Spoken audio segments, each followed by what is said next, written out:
খুব কম মানুষই আছে ইলিশ মাছ খেতে পছন্দ করে না, তাই না? আর ইলিশ এমন একটা মাছ যেভাবেই রান্না করি না কেন খেতে কিন্তু অনেক সুস্বাদু হয়। সেটা ভাজা হোক, ঝোল হোক বা মশলা দিয়ে কষা হোক, বিভিন্ন জেলায় বিভিন্ন রকমভাবে রান্না করে ইলিশ মাছ। আমি শুক্লা আজকে এসে গিয়েছি এমন একটা রেসিপি নিয়ে, যেটা আজকে বলবো খুব ইজি ওয়েতে আপনারা বাসায় রান্না করতে পারবেন। আর বরাবরের মতো চেষ্টা থাকেই আমার যে যাতে সহজ উপায়ে কিন্তু যাতে সুস্বাদু হয়, খেতে সবার অনেক ভালো লাগে, সেটা পোলাও হোক বা ভাত হোক।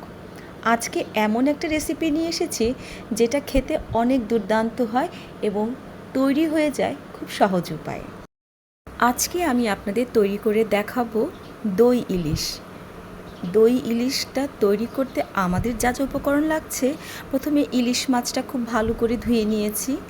সাথে লাগবে আমাদের টক দই, পেঁয়াজ বেরেস্তা, ধনে গুঁড়ো, লঙ্কার গুঁড়ো, আর লবণ তো থাকবেই। আর এই রান্নার পুরো প্রসেসটাই কিন্তু হবে দুধ দিয়ে, যেহেতু একটু দই একটু কোরমা কোরমা ভাব থাকবে, আর কিচ্ছু না। এখানে আদা, রসুন, পেঁয়াজ, তারপরে হচ্ছে জিরের গুঁড়ো, কিছু না।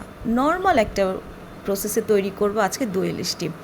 প্রথমে একটি শুকনো কড়াইতে আমি ইলিশ মাছটা ভালো করে ধুয়ে রেখেছি, সেটাতে হলুদ, লঙ্কার গুঁড়ো, লবণ, টক দই, পেঁয়াজ বেরেস্তা এবং কাঁচা লঙ্কা দিয়ে খুব সুন্দর করে মাখিয়ে চুলায় বসিয়ে দিব।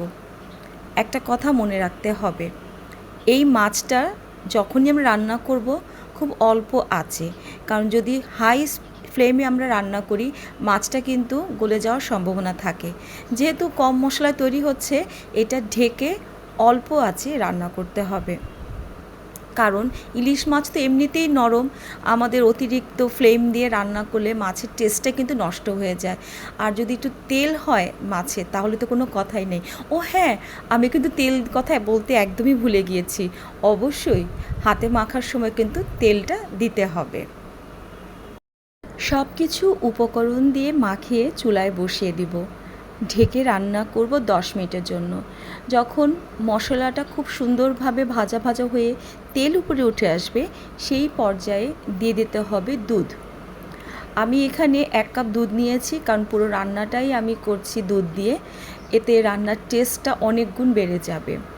দুধ আর হচ্ছে সাথে দিয়ে দেবো কাঁচা লঙ্কা। কাঁচা লঙ্কা আমি 3-4টা দিয়েছি, কারণ এখানে কিন্তু আমি শুকনো লঙ্কা গুঁড়ো দিয়েছিলাম। দুধ এবং কাঁচা লঙ্কা দিয়ে ঢেকে রান্না করব আরও 10 মিনিটের জন্য।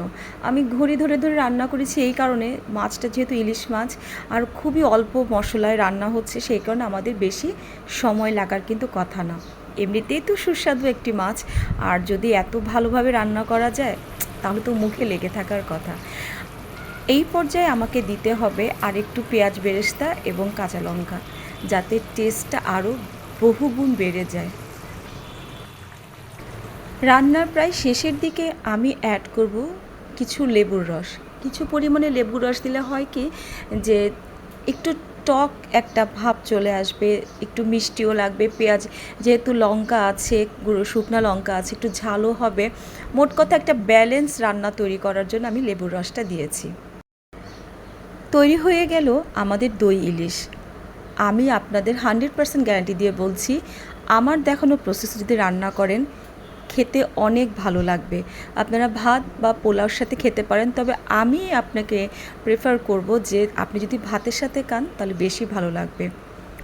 আশা করি এই রেসিপিটা আপনাদের ভালো লাগবে। ভালো লাগলে লাইক, কমেন্ট, শেয়ার করতে কিন্তু একদম ভুলবেন না। আবার নতুন ব্লগ দেখার আমন্ত্রণ জানিয়ে আমি শুক্লা আজকের মতো বিদায় নিচ্ছি। সবাই ভালো থাকবেন।